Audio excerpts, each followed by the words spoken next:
Do you remember how unbelievably difficult the original Crash Bandicoot was? Because like they released that remake a few years ago.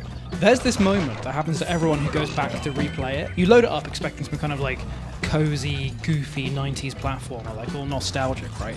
10 minutes later, you're staring at the game over screen and you're wondering what happened to my childhood hands to mean that I was able to beat this like 30 years ago. But that's kind of part of the magic. Crash wasn't hard in like a cheap way, or at least it didn't feel cheap at the time.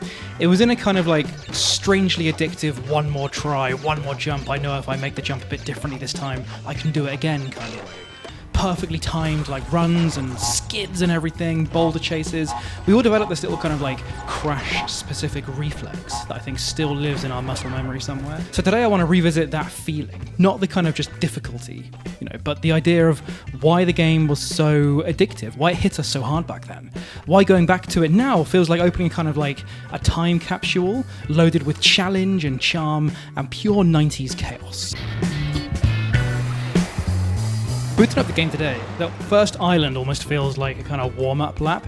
Insanity Beach, remember that? So it kind of like welcomes you in a false sense of security with this bright color and like simple layouts and kind of like loads of Wumpa fruit, not apples, don't call it apples, Wumpa fruit. It makes you feel safe.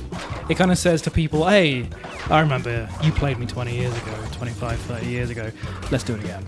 And after a while, you really do feel like you've got this. So you jump on a crab, smash a couple boxes. Maybe you die once, I guess, because you forget about where the pits are. But no big deal, whatever, that's the thing, you're meant to kind of die a few times as Crash Bandicoot. But Crash Bandicoot's sneaky. See, those early levels lull you in with this old school Saturday morning kind of like cartoon charm, you know what I mean? And then suddenly, boom, it pulls the rug out from under you a few levels in. And the jumps get tighter, the platforms get smaller. I swear to God, like the pixels are just inaccurate. Like, if you feel what I'm saying, please comment. And the spinning logs on bridges start demanding borderline, like, superhero level precision. How the hell did we do this when we were children? It's a difficulty curve that wrapped itself inside a kind of colourful mascot costume, which is why we loved it. So for most players, there's a specific moment where the game pivots from kind of like, oh, fun challenge to, I must defeat this. I swear I made that jump perfectly. What the fuck's wrong with my controller? And yep, you know the feeling I'm about to mention, okay? The High Road. There's a level called The High Road, or maybe Road to Nowhere. It's one of those two that I think broke you first. It broke me like 1,000 times. So I don't care if you were a gaming prodigy at, 8 years old or whatever. These levels tested you. I swear to God, these levels tested your patience in a way that modern platformers rarely do. And yeah, we've got Cuphead and stuff nowadays of modern platformers, but Cuphead and those kind of modern platformers, they test your patience in a way that's like, they know they're being annoying and that's part of the game. And that's legit why we like Cuphead. That's great. With Crash Bandicoot, it consistently wrapped itself up in this little kind of cartoony vibe, so it was brutal, but it never felt brutal, but it was! The disappearing planks or the hogs charging at you, it's that perspective that made every jump feel a little uncertain, no matter how certain you were, but that's the High Road. It was this crazy level where just the surrounding is just cloud, and it was a bit scary. The thing about Crash Bandicoot games is it doesn't hide what it expects of you, it's right there. It basically says to you, here are some platforms, don't fall. And when you do fall, it's always like, okay, I can get it next time. But then it says next time again and again and again. That's the magic of the difficulty though. It never beats you down, it kind of pulls you forward.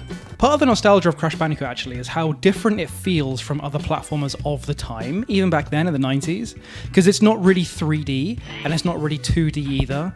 It's like Naughty Dog invented their own kind of like dimension out with spite of other platformers. 2.5D, I guess is what you'd call it. But really, you're moving into the screen, or towards the camera, or sideways. But always with this slightly kind of awkward sense of depth, and somehow it worked. See, Crash's weight, the arc of his jump, the exact timing of the spin, it all feels incredibly specific, like it's designed to be that specific. And once you master it, you nail the rhythm. And even now, decades later, with the remaster they released, when you boot up the original game or the remaster, your brain switches into that Crash mode. Your jumps tighten, you angle yourself instinctively. You even know which crates hide those sneaky TNTs waiting for you to misread the pattern. It's one of those games where the controls become a memory more than a skill, which I think is one of the best things about the best platformers out there.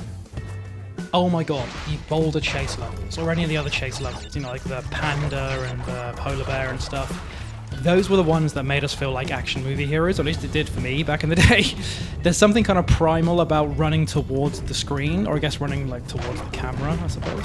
Hearing the thunder of the boulder behind you, and jumping over obstacles without being able to see more than half a second ahead. I swear to God, those were the most tense moments because you have to just be resting over the left and right buttons to go left or right under the gate or dodge a pit or something. And as a kid, these levels felt massive to me. Like I kept thinking, oh my God, when is this going to end? When is this going to end? And you hit one of those checkpoints where the polar bear just suddenly stops and it's like, ugh. But if you replay them now, they're still intense, but in a kind of different way.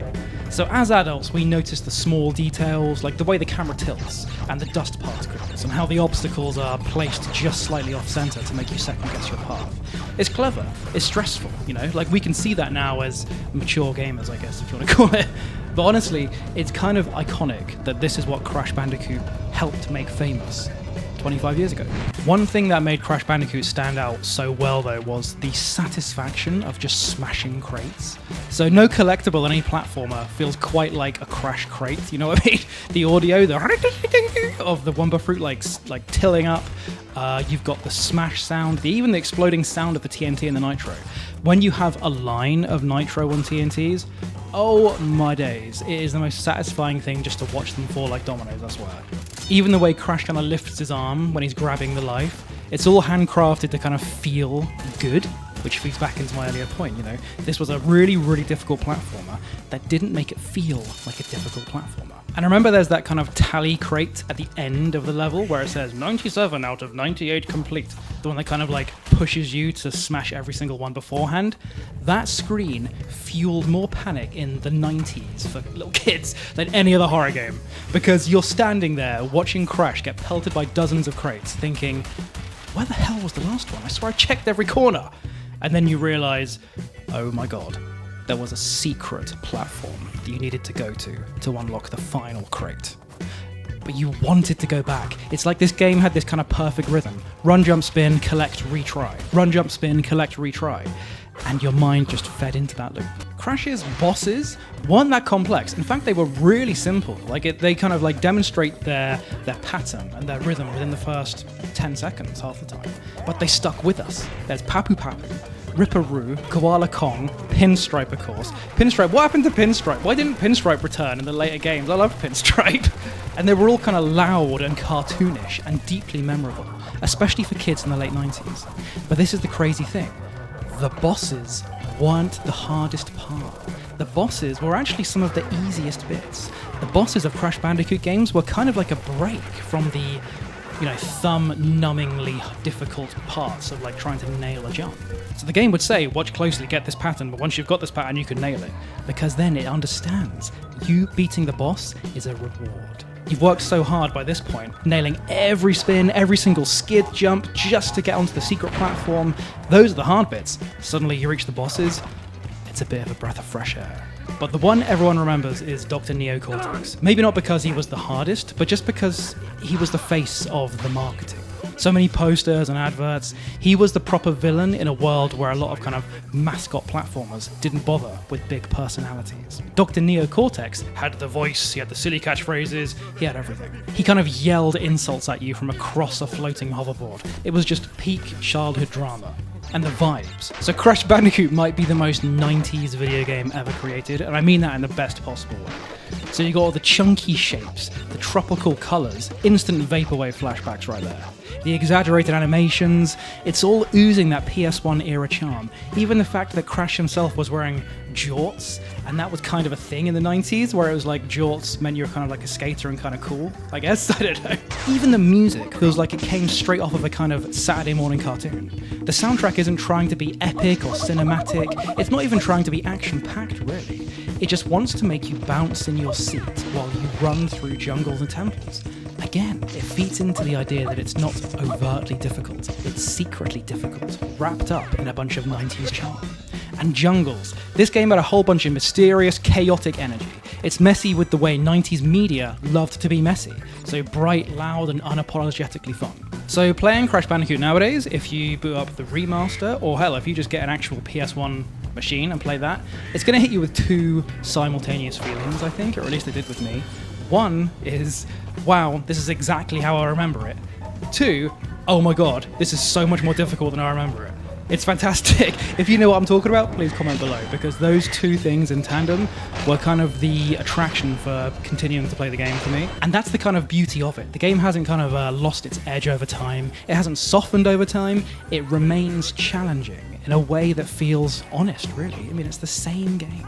Modern platformers are smoother and more polished. They're still punishing, hell yeah. But with Crash, by comparison, it demands precision in a way that almost feels refreshing today.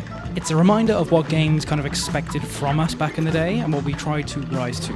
And the best part is how quickly everything comes back to you. So within minutes, if you're replaying it nowadays, you're mastering the jumps again. You're mastering those slide jumps. You're mastering smashing crates in an order, just jumping far enough so you can hit the crate, but not too far and fall down and go boom, boom, boom, boom, boom. It all comes back to you. There's something so special about a video game that can do that. It just triggers old muscle memories. So Crash Bandicoot wasn't just a mascot platformer. It wasn't just Sony trying to compete with Mario. You know, it wasn't just another Spyro or something like this. Crash Bandicoot was a game that defined an era of childhood for so many of us. It had bright visuals, tight controls, brutal difficulty, and unforgettable moments all bundled together in one tiny orange world. The best part? You didn't realise you were being challenged until you were so deep that you couldn't put it down. Replay it now, it hits you with this wave of nostalgia you didn't quite expect. It reminds you that games used to be weird and wild, and sometimes a little bit unfair. But we loved them because we grew through them. Strange really, because that unfairness, yeah true, we get it with like the Elden Rings or whatever nowadays. But with Crash Bandicoot back in the day, like replaying it now, it almost feels like you can picture the developer just adding a couple other pixels to where that platform was placed. With Elden Ring, that difficulty comes from the writers almost. It comes from the writers or the top level people kind of deciding to make something huge. With Crash Bandicoot, there's a funness that I think is still captured so well. Crash didn't hold our hands. He handed us a boulder and said, run. And we did. And we loved it. Over and over again. Because it felt amazing. Every single time that we fell down that pit, every single time we just missed a box, every single time we got hit with the TNT that we exploded because it was our own fault, we then wanted to do it again and again.